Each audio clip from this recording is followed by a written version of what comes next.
Okay, this morning, please introduce yourself first of all. All right, my name is RITA CHIARELLI. RITA CHIARELLI. Yes, I'm from Toronto, Canada.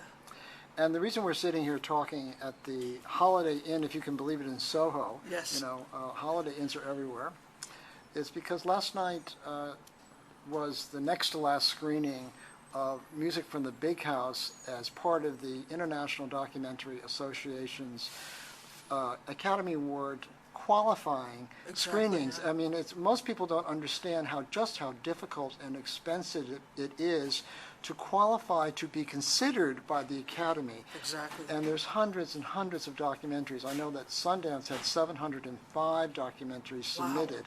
Wow. IDA had about 180 that were submitted for this program, of which That's a right. jury picked 15 or 18 of them to screen in Los Angeles and in New York. In New York, we saw it at the IFC to qualify. That's right. And yeah. so last night, unbeknownst to me, I had no idea about just going to them. Right. Music from the Big House, which is a film set in Angola prison in Louisiana. Correct. Angola prison is a maximum security prison where most people are there for life, and That's they're there correct. for very serious crimes. Yes. And so I am quite intrigued how this Italian-Canadian woman, Yes. white woman, Yes. got into Angola Yeah. and got to put together a concert with 4 different genres of music. I think it's 3 or 4 bands. Yeah, there's actually one band couldn't make it because the main singer was ill. So we had another lead singer of the same band. So we had really 4 different performers, as it were. You know, the gospel, the country, the blues, and another sort of gospel fellow and stuff like that. It was really remarkable. This was a concert principally for the inmates and for their families. Some of the families came, some visitors came. You know, for me, this journey started a long time ago, Jim. It started, you know, like 10 years ago, give or take. And Well, let's give a little. Rita, Yeah. you started singing as a teenager with Ronnie Hawkins, of all people. Yes, I did. And Ronnie Hawkins resonates. Bob Dylan, the band. Yes. I mean, it has a long history in America of this Canadian band that was on the cutting edge always of discovering major talents. Exactly. And Yeah, it was quite a thrill for me. I was playing actually at one of Ronnie's nightclubs many years ago. in the early '80s, okay. Yeah, and As a teenager. yes, and he saw me there, and he just said, you know, anytime you really want to perform with my band, you know, and you I had a 9-piece R&B band at the time. It was an R&B band. It was an wasn't a rock R&B and roll band, yeah. And so, you know, when the band kind of broke up, I We're going to have to stop. Okay, one.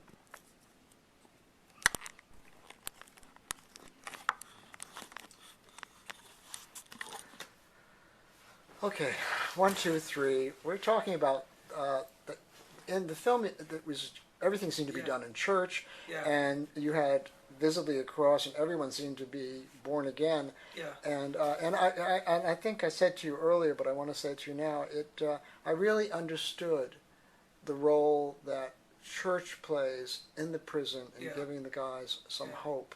So Yeah. I had to let go of my prejudices and my Yeah. biases about it. Yeah, that's very interesting. I mean, you know, as one of them says, there's only one place to look, and that is up. Now, doing the concert in the chapel, one of the reasons was that it was a place that we brought a lot of our own sound down to do that. It was a really big deal, a huge board. We brought down all of that stuff. But it was one of the places where... The instruments, though, where did they come from? The instruments belong to the penitentiary. They have some. We also donated a bunch of instruments. We, you know, made sure we bought microphone stands, microphones, guitar amplifiers, cords. They didn't have enough cords. You know, mic cords, cables, I guess, and stuff. You know, so we brought down a lot of stuff. We brought down all recording equipment, you know, a huge big board, as I say, and some speakers and stuff like that. But it was the place where it was easier to film because of the higher ceilings. It held about 800 people. It doesn't look like it, you know, in the film, but there's between 700 and 800 inmates there, because it's such a big place. So it was the logical place to put on the concert. Are you aware of the Guitars for Prisons program? It's a program started by Wayne Kramer, who was in the MC5, a sort of legendary rock and roll guitar player who was incarcerated. Oh, is that right? Drugs got him into robbing somebody, and he got caught, and he spent time in jail. He's a wonderful guy and a wonderful. But he and Billy Bragg in England have started these programs of bringing guitars into the prisons to help. Yeah, that's a fantastic. I wasn't aware of it, but we donated a guitar, and I was thinking of sending. I have some extra guitars, and I'm thinking of sending some down. You and Wayne should talk. Okay, yeah. They really appreciate that, So you brought in the equipment, but there was equipment there. There was a music program there. Who ran that program? I think the inmates run it themselves. There's different groups, and if they have some privileges, they get to rehearse. Everybody works at Angola. Everybody has a job. It's a big place. It's the farm, as it were. And those inmates that have privileges and keep their privileges, that was a little bit of a between each time we went down. You didn't know who you were going to get. We didn't. Some of them that we wanted had disappeared, in the sense that I don't know what they had done exactly, but they were no longer allowed to be there. And but I wanted to tell you about the cross. It's interesting because a friend of mine, Mimi Schulman, made that cross for me, and it's actually a duplicate of Russell Crowe's cross in the Cinderella Man. She does jewelry for movies and stuff like that. And so that's the cross I was wearing, and it's a beautiful Celtic cross. It's a Celtic cross. It is, and I actually gave it away to a resident of St. Francisville, who her husband, she and her husband had the whole crew over for dinner one night. Just had met us and said, well, you guys all come over. What's Francisville? St. Francisville is the town where we stayed. It's about 20 minutes from Angola Penitentiary. It was the closest that we could stay. And she's a resident there, and invited us all there. Her daughter, she was going through her own forgiveness. Her daughter had been killed by a drunk driver, her 19-year-old daughter. So she loved the cross so much that I just gave it to her. So it was actually a beautiful moment. All right, so you gain the guy's trust essentially from your chops. Yeah. I think so. That helped a lot. And so this is 2000. How many trips did you make? What was the process to get to the point where you could do the concert? I guess I made about 4 or 5 trips. It was a lot of emails, a lot of phone calls. I was fortunate that Kathy Fontenot took my calls, responded, and called me back, and so it was a bit of going back and forth, and then of course, who was going to film it? How was I going to do this? And so you got to the point where you started working with 4 different groupings of the musicians, pretty much different genres. Some of them crossed over, but there was a country, there was a more gospel, there was a more jazz gospel, and definitely a blues. The blues sort of went through all of it. And your idea, and you were given permission to do the concert. Yes. How did that get negotiated? Well, I said, I'd like to come down, I'm going to put one of the best teams I can together, and I want to do this proper. I actually have footage of that trip where I'm talking to Warden Kane, and I said, I just really want to show people what's going on here, that maybe giving these guys some time to express themselves this way, and giving them some airtime, how it helps them redeem themselves and feel better. I hope that's going to be extras on the DVD. I think so.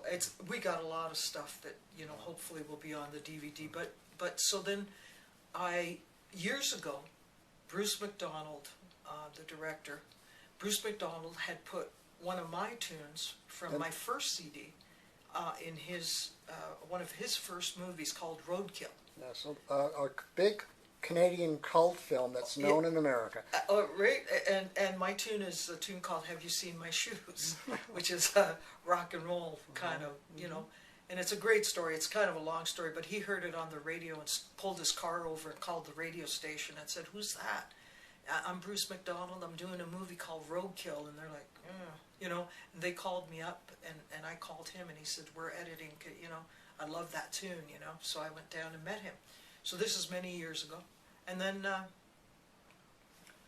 he's the guy I called after years. He also did a film called Highway 61. He did Highway 61. In fact, I recorded a version of Highway 61 for him.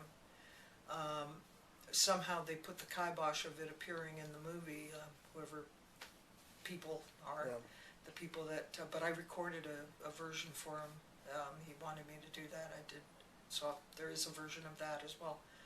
And anyway, so after many years, I called Bruce up, called him up at his office, left a message, and he called me back, which was really great. You know, it was great to hear from him. And I said, "I got this idea.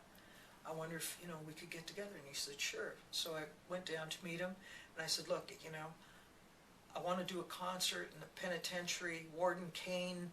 I talked to the guys. They've given me the okay." And he says, "I love it. It's good." This is what year? I guess I'm thinking it would be around 2006 or very, very early 2007. Okay. So there's this project has had a gestation period. Yeah. Like any good documentary. Absolutely. It's been a wow. Okay, so when did Bruce make more than one trip down, or did he come made down two before you? Yeah, we made 2 trips together. I found a production company that would produce the film. In other words, find money to. So this wasn't the Canadian Film Board. It wasn't the Canadian Film Board. They dealt with raising the money. It's Cachet Film and Television in Canada. I got one of their old cards and happened to have their home number, which is hard to get now. But I had their home number, and it's kind of. And you had Bruce on board at this. I had Bruce on board, and that was a really big deal. Yeah. Because I immediately said Bruce McDonald. It was one of the first things I said. You know, I said, "Bruce McDonald." He gave me a letter of intent saying, you know, if you can get people to raise money, I'm in. So who are the principals at Cachet? Who was the? Erin Faith Young, who's also been. She's nominated. well known, isn't she? Well, she's gotten quite a reputation. She's been nominated for an Academy Award. For what? For another documentary called Hardwood. And I think an Emmy as well. And Jennifer St. John. Those are the 2 gals that I first met with, and I had no plan. I had nothing written out. I just said, you know. Because one of the things that's striking about the film to me was just how beautifully crafted it is. The cinematography, the sort of personal storytelling.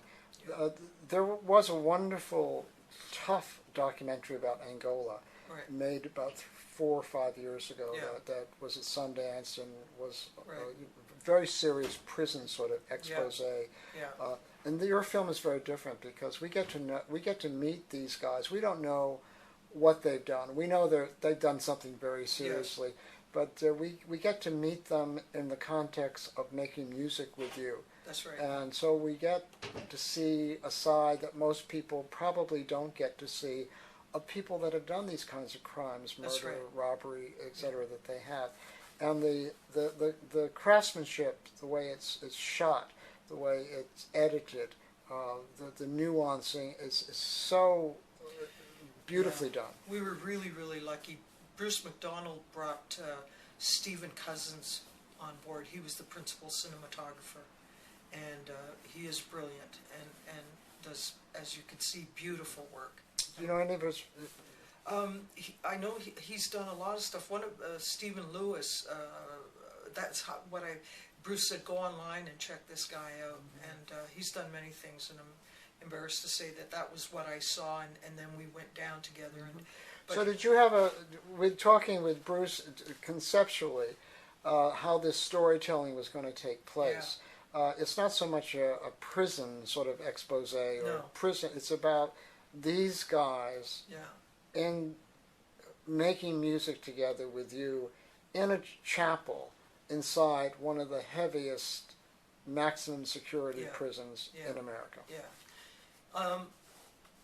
It was, we went down beforehand, you know, we took a trip, made a trip down there, and Bruce and I, and the production gal, and Steve Cousins, Was it an all-white crew? yes, and You the only all woman? from Toronto. Erin, She was there. yeah, she was there, and we realized that there was a huge story here. This wasn't just, you know, these guys started talking to me, you know, for whatever reason, you know, this trust that was built, and they started talking to me, and so we had, and I said, well, tell me how you feel about like music, and they started saying, you know, how it was their salvation, how it took away their anger, how it gave them hope, how they could express themselves, you know, and they started telling me their stories. You know, one guy said, you know, he had been in there for 32 years. He was 17 at the time. You know, college, they're drinking, partying. Anyway, a guard comes and whatever, and the guard ends up dead, as he says, you know. Probably an altercation breaks up. He's been in there he was 17. He's been in there for 32 years. You know, there are situations that are, you know, wow, mind-boggling, you know, and you know, they just started opening up and to me, and so the story evolved. That, like, yes, the story was, you know, because, you know, singing was my salvation too. It was the way that I could pay for my own way and help my parents out. It was, I expressed my anger, my, you know. So you told them your story. I told them my story. I told them my story, and they knew that it was the same for me. You know, I'm not saying, like, as I said, not as tough as theirs, but it was pretty tough. So, and then the story was just like, man, you know, I said, we got to capture some of this stuff, you know. Talk about Calvin a little bit, the drummer. Oh, Calvin, Texas, as he calls himself. I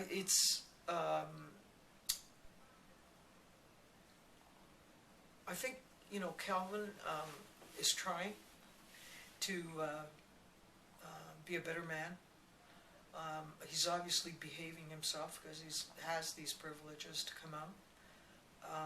He's done some pretty heavy stuff, which, you know, of course, is a puzzling kind of event when you see what they've done. We've left that for the end of the film, of course. But here you are, just to aside, I mean, Calvin being an example, but any one of the guys, you're building a personal relationship based upon music making, and you're meeting them in a certain context, and yet hanging in the background, you know that these are murderers, many of them, that they've done horrible crimes. Horrible stuff. So how do you put that aside? Well, or bring it in? I mean, just, you're an artist, you know, you're a musician, you're a storyteller. So all of this stuff is like part of life. It is. You know, it's funny that when you're in that world with them, they're very, very polite. They were, you know, very respectful, and you almost, you know, and you see them as artists, you know, musicians, and it's almost like you have to remember what they've done.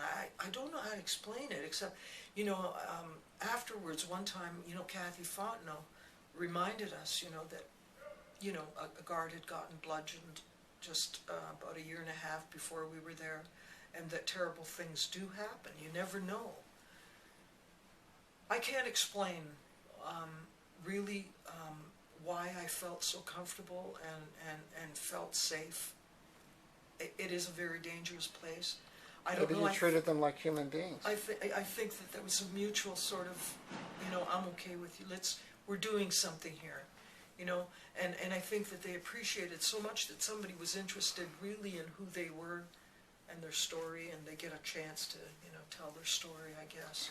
I was taken by, I think it's Ray, Yeah. who says how he got on the straight path. Yeah. And he means straight in many different ways. Yeah. He says some older guy took him aside and said, Yeah. don't get involved in this, don't get Yeah. involved in this, don't get involved in this. And the one that sort of jumped out at me was homosexuality, Yeah. which is the taboo subject in prison, but every comic seems to talk about it. You Yeah. know, Jon Yeah. Stewart and Yeah, Stewart, yeah. they make jokes about it, but it's very serious. And I wondered, it's one doesn't read sexuality in any of these guys because Yeah. that's not what's presented. But music and art is usually where the gay guy Yeah. escapes to. Yeah. And in prison, I wondered, and you don't have to say anything to this Right. question. I'm just saying I was curious. I was looking at the backup singers, and I was just wondering, is this a place where one can be a fully dimensioned person? Not just if he was a homosexual or not a homosexual, but a fully dimensioned person, because in the music they're allowed to be all these things. Yeah. I think that, well, definitely homosexuality is a very big taboo.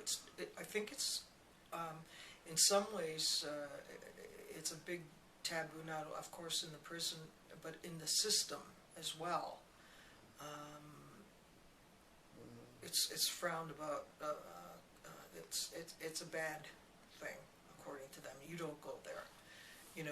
I don't know. I've wondered. I'll be honest. I've wondered, but it's not talked about, and it's not mentioned, and it's I come to ask this question because I was very much involved with ACT UP in AIDS education. Right. And one of our projects, and one of our most strongest project, was condom distribution in prison systems. Yes. And the biggest problem we have was the prison systems would never admit that they needed it. Exactly. They don't want to hear about it. But I'm going to tell you something that you might not have noticed that's kind of interesting. The opening scene where all the guys are walking by, a lot of people won't know this, but I'm going to say it. The very last guy, now the cameraman on that scene was a younger fellow, very nice looking young man. And the very last guy, if you ever watch the movie again, the very last guy is making gestures. And Saber, who was the camera guy, still has the audio of what the fellow was saying. And he was suggesting what he'd like to do. And it's also, I mean, people don't notice because it looks like he's waving, but he's not. He's not waving.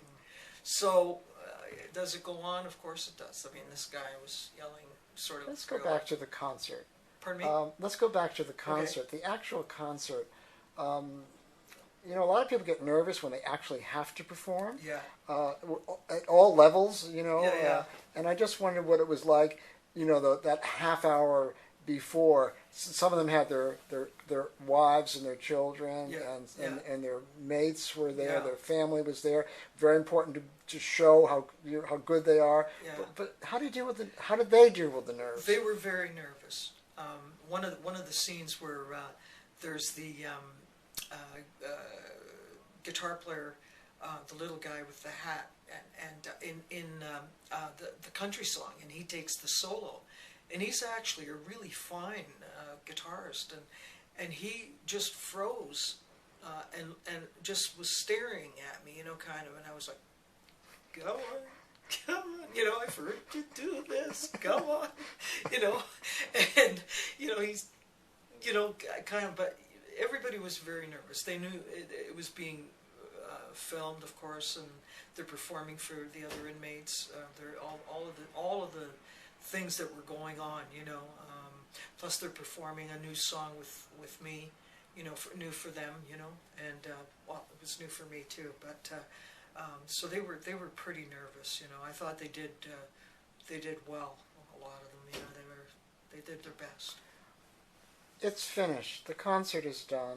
Yeah. The film crew goes home. Yeah. The film is in post-production. Yeah. The documentary. How do you detach so that you have some sense of you being in your life today with these memories? How do you detach? It's been really hard to detach. you might have noticed, I mean, I got emotional even at the question and answer, which I didn't expect to. I mean, it just welled up. The film is still very, very emotional. I start getting a stomach ache when I start walking up to the cinema. It's very emotional for me. It's emotional to see the guys, to know how, what they were feeling, what they had gone through. It's emotional to see the old footage of my parents who are now gone. The picture of, my mother holding me and my two brothers. And it's all very, very emotional. I remember them, take that when that film was taken. I'm grateful that footage was taken, my lord. That was a real gift. It's hard for me to detach. I'll be honest. I haven't quite detached yet. I'm going to keep my promise and go back down. I've contacted Warden Kathy Fontenot and if I may come down and have screening for the guys. So they haven't seen it yet. They haven't seen it, and she when said, did you lock the film? We locked it not that long ago. Just maybe a month ago. Would that be a month or 5 weeks ago? Not that long ago. So very few people have actually seen this film. Pardon me? Very few people have actually seen it. Very few people have seen this film. Any other This festivals? is the first, showing of this film, and I'm hoping that maybe in the fall to go down, and if they allow me to, that they'll arrange a screening of this film. I think that'd be great. But how has this impacted on your professional career, your desire to be, you're a musician, Yeah. a long time, Yes. with bumps and all the things that happens with blues singers. Yeah. But how is, now you have completed, in a sense, this goal and trying to bring closure, and you have your own life in front of you too. I do, and this story has changed my life a bit. I don't know. I don't think I take things quite as hard as I used to. I don't see things quite with as much difficulty as I did. It's just I'm a little easier about stuff that happens to me than how important it is or how important it isn't. I'm really proud of, it's hard for me to even believe that I managed to get this together, to be honest with you. I go back to touring and, promoting, I'm going to have a CD coming out here in the States in September, my latest CDs. Who's putting it out? My own label. Your own label? And I Mad have Iris? promotion, Mad Iris Records, and I have a promotional company who's distributing it. Burnside Distribution. It'll be everywhere, and we'll see what happens. Okay, now that we've been kicked out of one room and we're into another room, we're talking a little bit about how, as a very young woman, actually a teenager, you became involved with, you were seen by Ronnie Hawkins. That's and right. you had you said a 9-piece R&B. Yeah, I had a 9-piece R&B band called Battle Axe, and we did some really great R&B stuff. We were fans of a lot of the San Francisco bands, Cold Blood was one of my favorites. Oh, Lydia Pence. Yeah, Lydia Pence. I loved Lydia Pence, and Genya Raven. Genya. Have you ever met Genya? No, I have not. She lives here. Oh, Does she? Yeah. Oh, yeah. So we did some 10-Wheel Drive. 10-Wheel Drive. Goldie and the Gingerbreads. Yeah, Goldie and the Gingerbreads, yeah. First all-female rock band. Yeah, wow. Yeah, I didn't know that part, but yeah, we were, so I was a big fan of those gals. Big-voiced women. Big-voiced women was my thing. I loved Etta James, Coco Taylor, Big Mama Thornton. I loved that big, bold expression.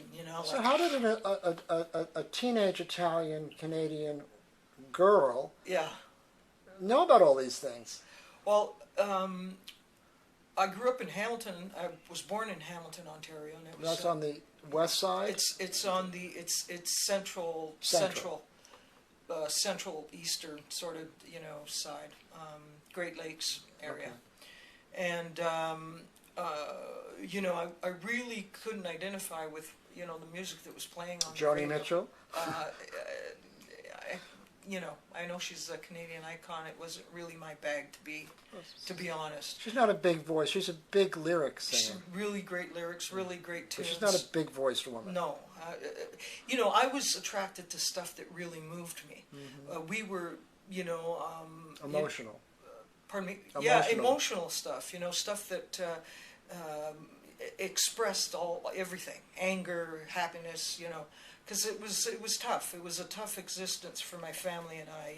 My parents are Italian American Catholic. Italian Canadian Catholic. Catholic, and so anything Working class. working class, real working class, and anything that was playing on regular radio, I couldn't identify.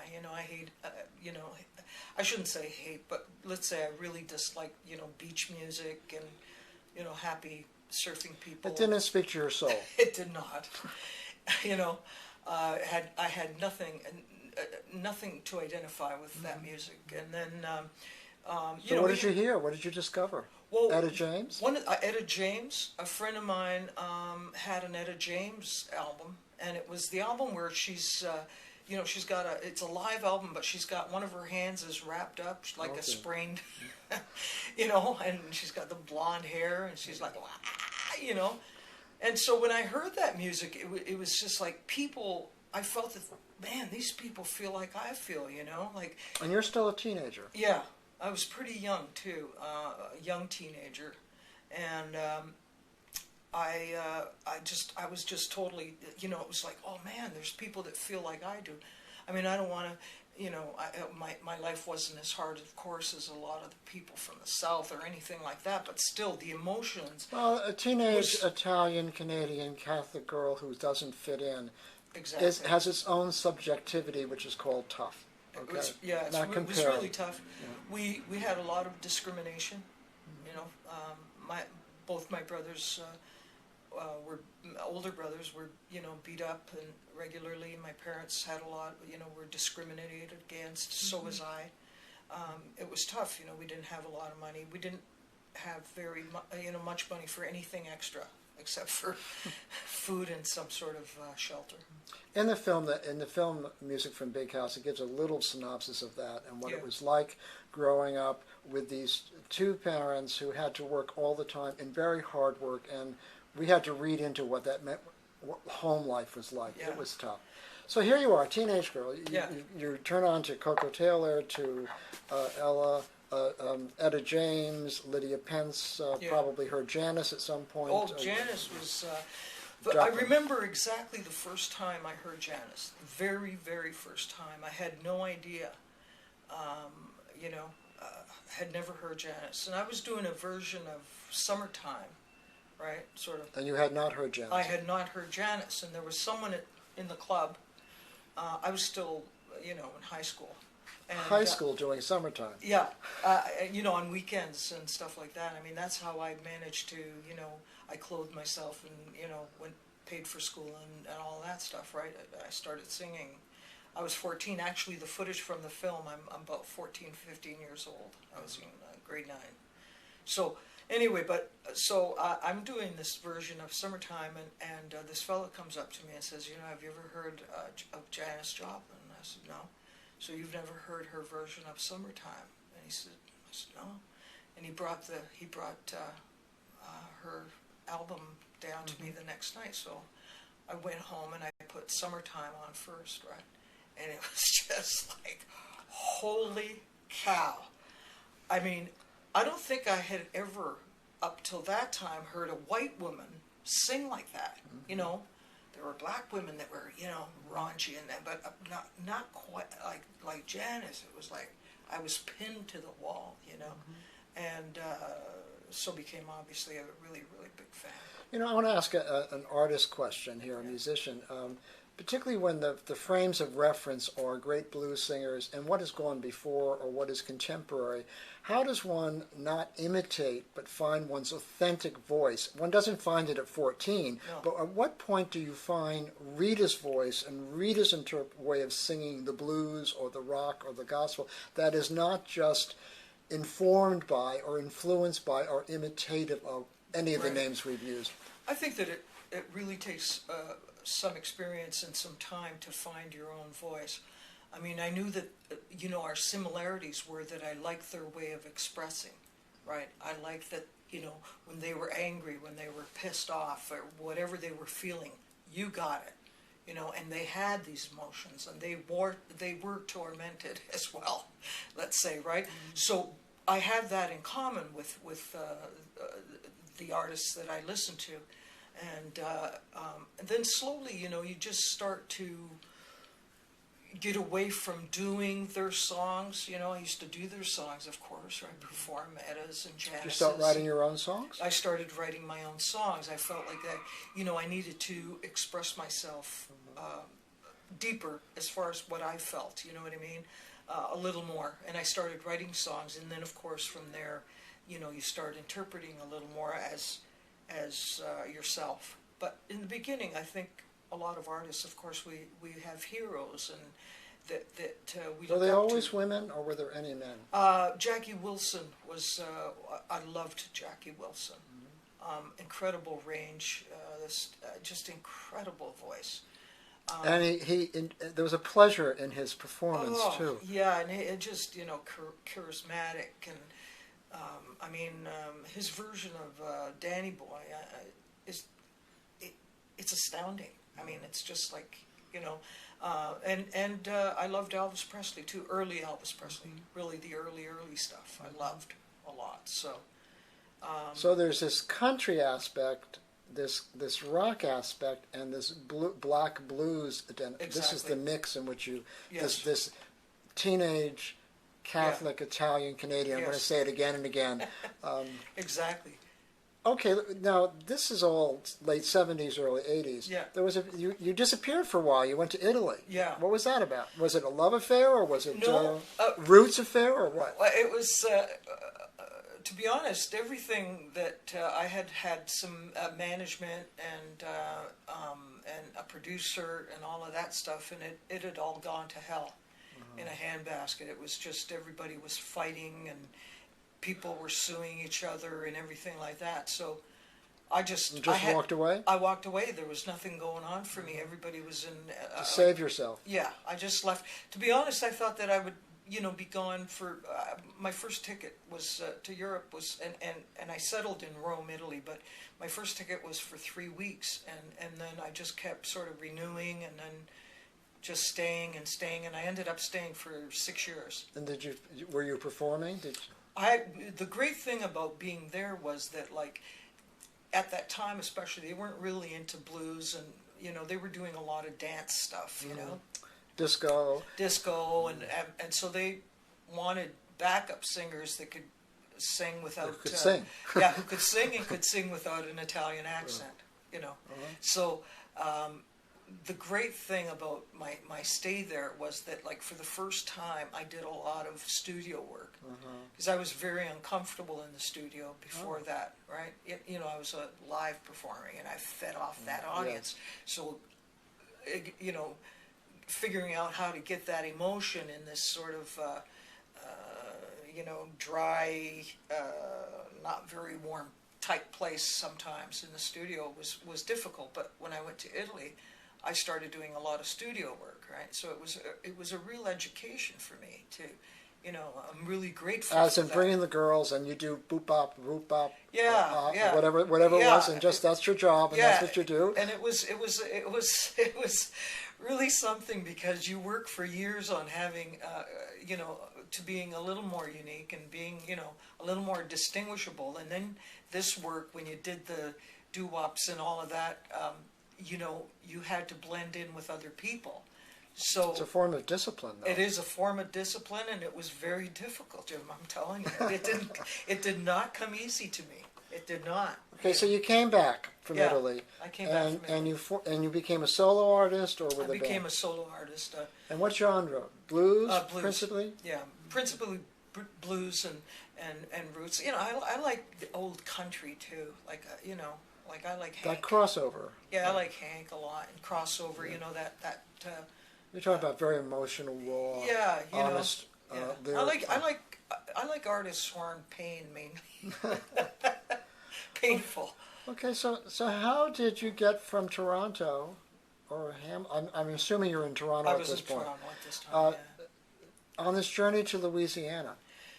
Well, about 10 years ago, I was doing some research on the blues, and to be honest, I had a whole other idea about what I was going to do. You know, I wanted to maybe do something on the women who sang the blues and who did this, juke joint circuit. You know, Lucinda Williams' first two albums on the Smithsonian label are albums singing the songs of those ladies. Oh, is that from right? the 30s, 20s, and 40s, yeah. So, I looked into it and found out about Ida Cox and all different, gals that some of them I had never heard of. Mm-hmm. Of course, there was Bessie Smith. So I had this idea of going down Highway 61 and checking everything out, that was related to the blues, the crossroads. Going down Highway 61. That was the thing. So I got. Were you on your own? I was on my own, and so I went to. With your guitar? Actually, I didn't even. Did I have? Yes, I had my guitar with me, because I started sort of playing later to to write my own tunes. Mm-hmm. I was mainly a vocalist and then a songwriter, and then sort of picked up guitar to write. But anyway, I started going this journey down Highway 61, and backing up a little bit, when I started doing the research, Angola came up, right? Angola came up. I had never heard of Angola, and of course there's Lead Belly, and Hogman, Maxie, and there's all these, records too. These CDs from these people, and on some of these CDs there's early recordings of different women that were as well incarcerated there in the early days, right? Mm-hmm. So I would listen to some of this stuff, and I thought, wow, So anyway, I had this also in the back of my head as I was on this journey, and literally, I'm going down Highway 61, and I see the sign that says, Louisiana State Penitentiary, Angola, with an arrow, and so I thought, wow, geez, I wonder what we can do here. So anyway, I turned down there. I stopped at a convenience store and asked, I wanted the number for Angola, and the cashier knew it by heart, which was a moment. She said, "Oh, that's 555, whatever," because her boyfriend was in there, right? Mm-hmm. So I called them up and said, I'm Canadian. I'm here. I'm doing some research on the blues, and I know this stuff. Can I come in? And very graciously, Warden Kathy Fontenot. This is a woman warden? She's the woman warden, one of the... I mean, this is, I think, probably significant. Yeah, she was, and she's still there. And the main warden, of course, is Warden Burl Kane. Mm-hmm. But Warden Kathy Fontenot greeted me and gave me a tour of the entire, like our 18,000 acres, right? What year was this? This would have been about 2000. Give or take, 2000, 2001, mm-hmm. And wow, it was like, wow, all this stuff going on, and the old cell block where the women were kept. Are the women still kept in Angola? No, that was years ago, and I'm trying to remember if it was like the 40s or maybe even as late as the 60s. There were but some. It has been for some time a men's prison. Yes, it has indeed. Yeah, and I was just taken with the place, between just everything that was going on. I met Warden Kane, and I said to him, maybe sometime I can come down here and put on a concert.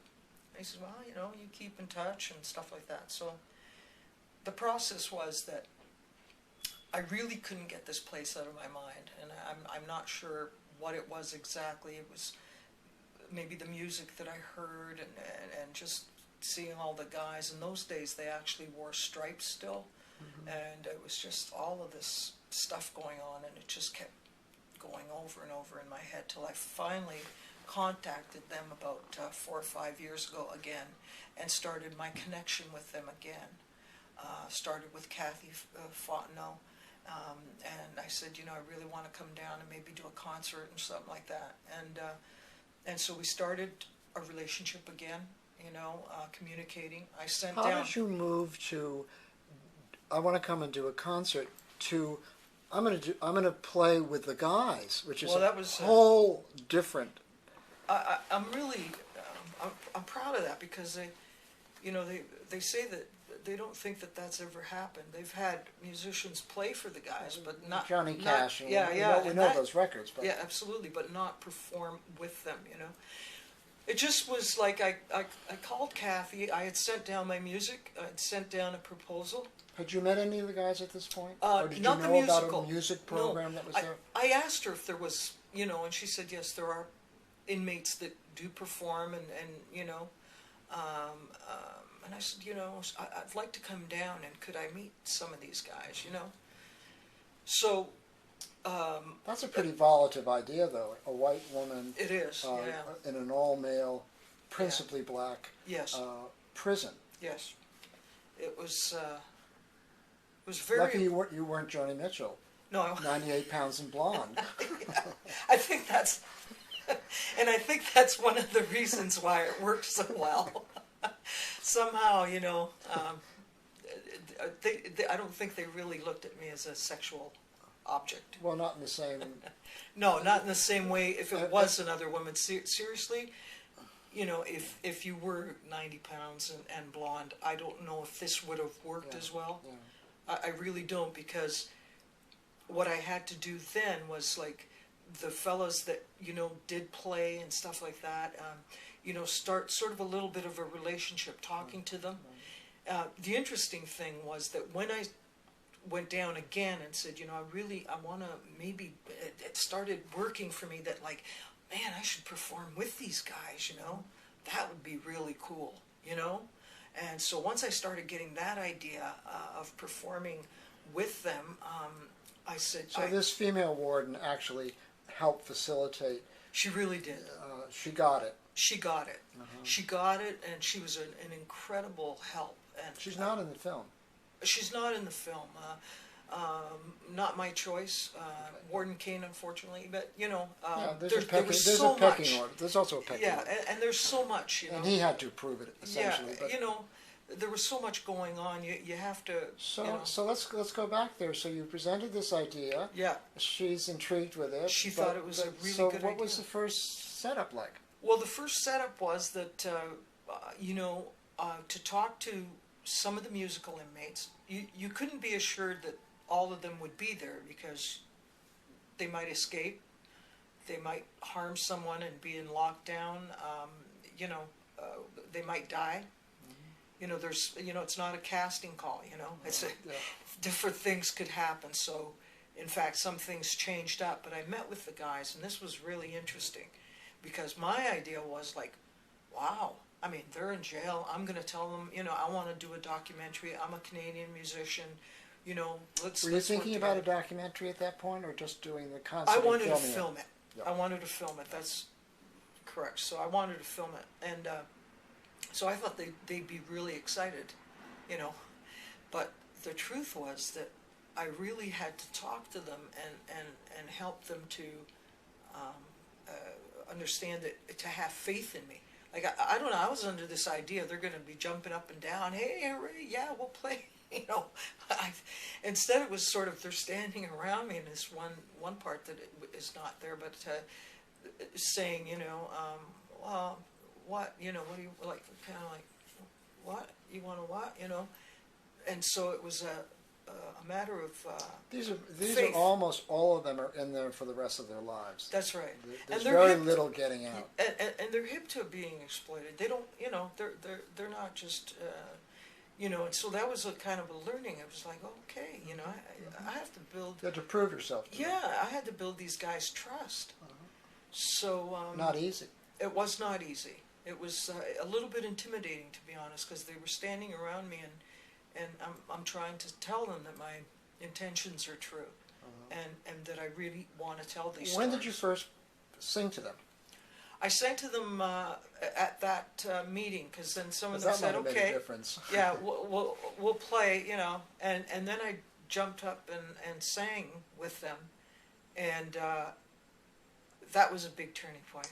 What was the song? Do you remember? You know, it was, I remember that Al was singing, and Albert Peterson, he's in the film, and it was a gospel tune, and I really didn't know the tune, but I just sort of jumped in and started jamming with him, you know, I believe, you know, that kind of stuff, and so we started getting a feeling. So this was The power of music, though, isn't it? yeah, it is. It really is, and that kind of changed, you know. People, and then you know, the guys were coming up. Oh, you know, you're going to sing with us too, right? Like, you know, so There's different groups. yeah, there's different groups, and so now, you know, everybody wanted to, but it was a process. It was a process of